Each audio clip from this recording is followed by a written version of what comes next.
The younger generation quits. Not everybody. So I gotta put that. People get their butt hurt. So not everybody.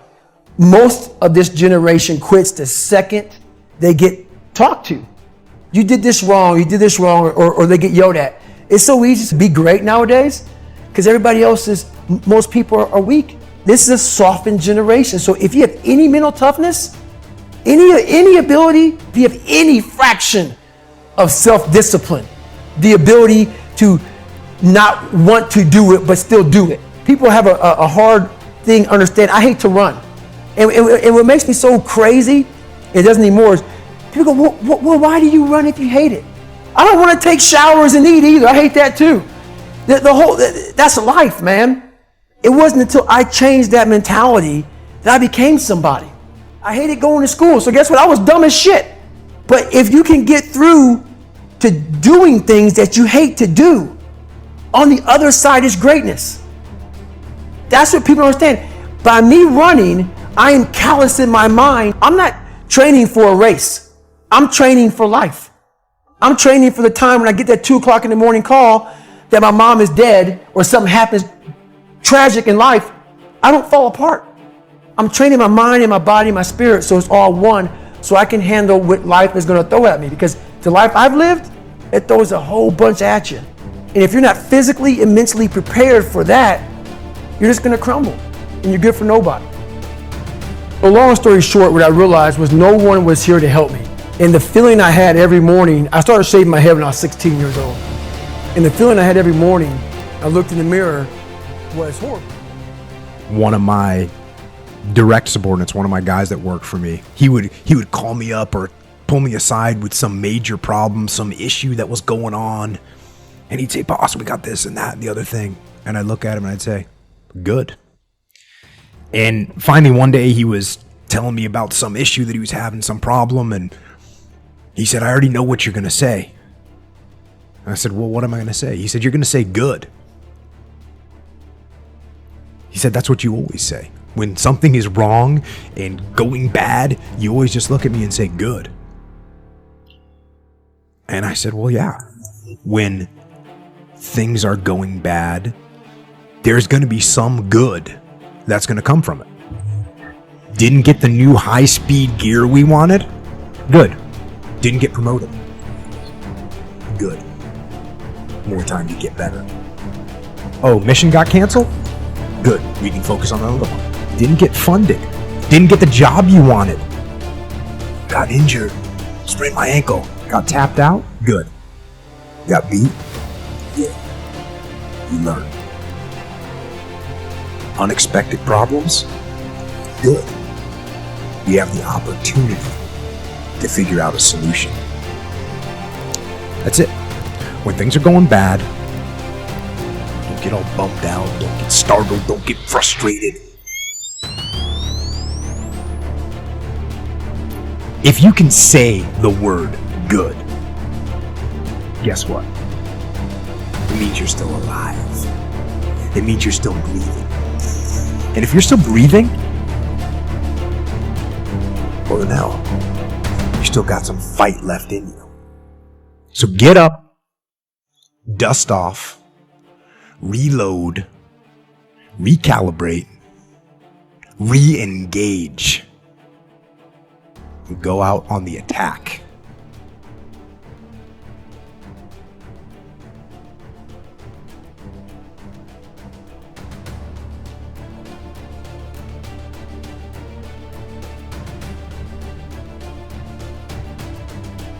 There is no progress. There's no effort in reaching or achieving a goal.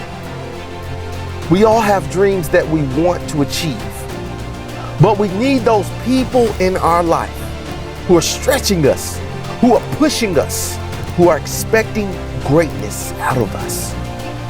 I've never seen a sleeping wolf achieve anything. If you're not going after your dreams, if you're not going after your goals, if you're not taking a step forward, then this year, put action into the things you say. Put actions into the things you want to be. Show me. Show me how great you will be. Show me how much hard work you'll put in. Show me. Push yourself like you've never pushed yourself before. No one is going to pat you on the back when you fall. You have to get up yourself and push some more. There are kids depending on you. There's a family depending on you. There's your team depending on you.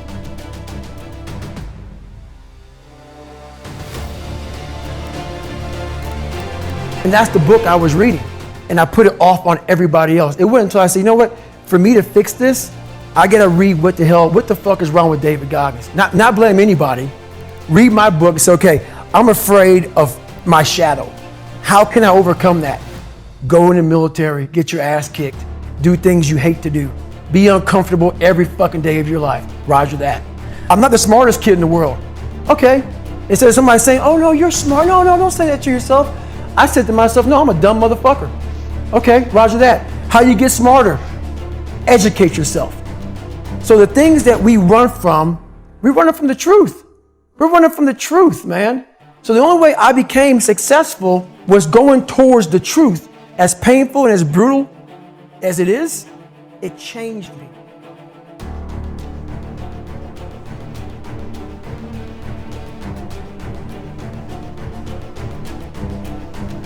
If people laugh when you're telling your dreams, if you've ever been so low, you felt like you wanted to scream.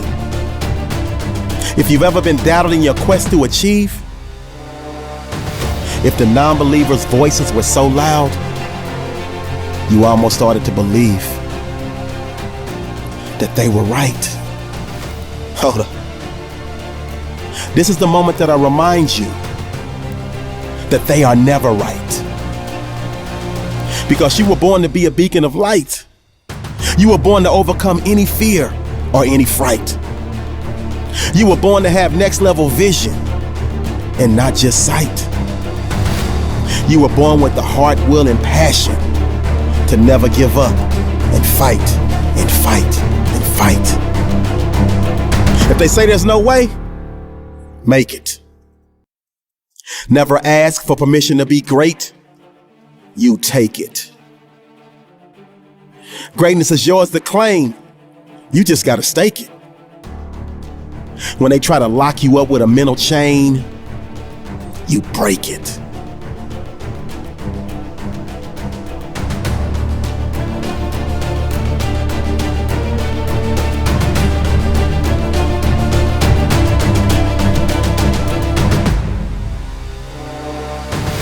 Mayweather never left his father, even though he wanted to leave. Even though he couldn't stand his father. And began to be in need. Anytime you leave God, at some point in your life, you're going to be in need. It might take a year, it might take 2 years, it may take 5. But at some point when you leave God, you're going to be in need again. Why? Because you left the source. So do me a favor, some of y'all in this room, you left daddy and you need to come back home. Listen to me, the reason why I'm telling you to come home is because you left daddy and you ain't no better off when you left. Ain't nothing happening in your life that should keep you from coming back to the home, other than somebody being real with you and telling you to get your butt back home. So there's a group that you weren't church, you weren't. And you left God because you wasn't feeling the trainer. You wasn't feeling the trainer. You weren't feeling the regimen he put you through. You weren't feeling the process. You weren't feeling how he did it. But let's be real, how he did it works. It works. The stuff I hear at 3 o'clock and what daddy tell me to do, sometimes it don't make sense. But it does not have to make sense. He's Alpha and Omega.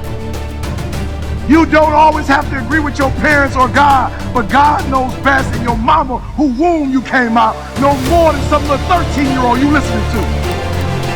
You a fool to go to work in 10 minutes and not spend an hour, 2 hours with God. You a fool if you ain't staying connected. He's in the flesh, in the carnal.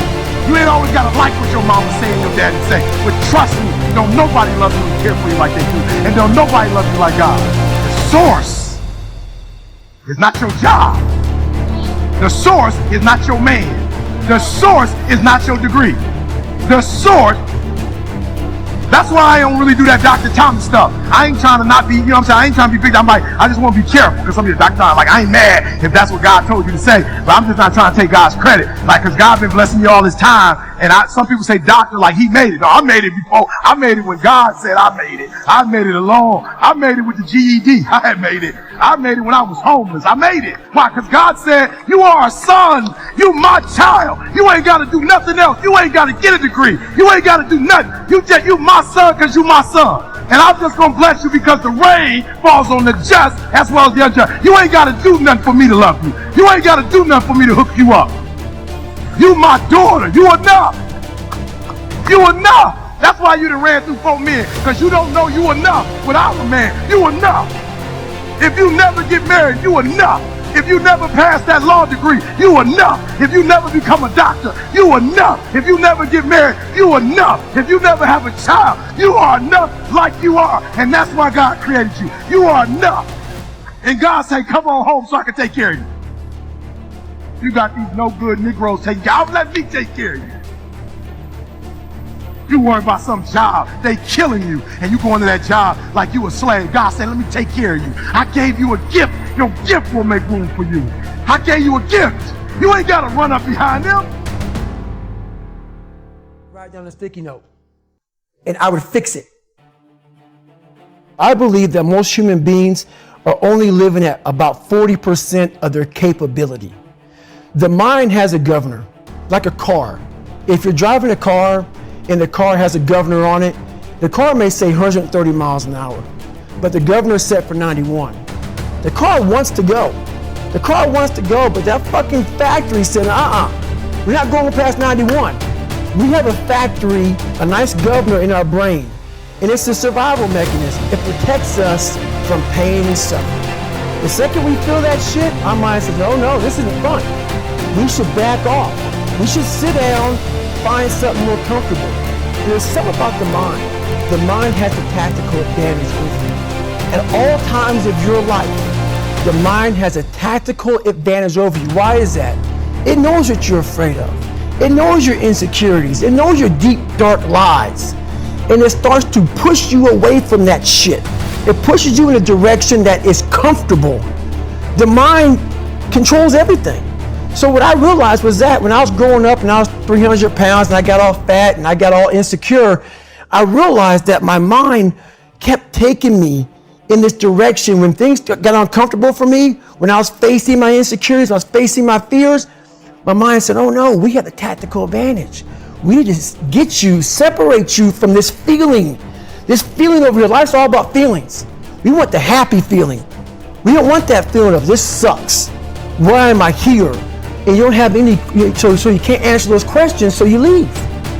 I started realizing that if in that moment you can answer those fucked up questions and you are now in charge of your brain versus your brain ruling you, that's where all that stuff comes from. So the 40% rule is all of that. You get to 40%, your brain says, we're done. Let's roll, man. This is starting to get painful. This is uncomfortable. So you sit down. We all have these things about 5 steps to this and 4 steps to this. It's a lot more than that.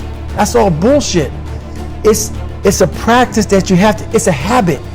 So if you know that at 40%, I'm feeling pain. At 40% I'm feeling pain. That's where the 40% rule kicks in. Now it starts. Okay, I'm feeling pain.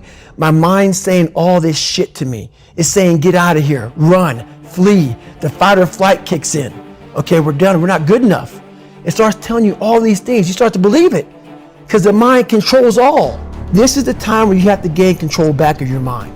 It's okay, let me see if I can go 45%. And once you start giving yourself more and more hope and start realizing, okay, the mind starts to be, okay, what are you doing? We're supposed to be going right and you're going left.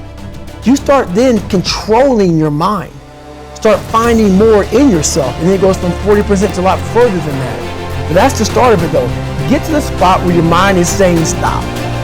Wherever that is, you gotta get there first.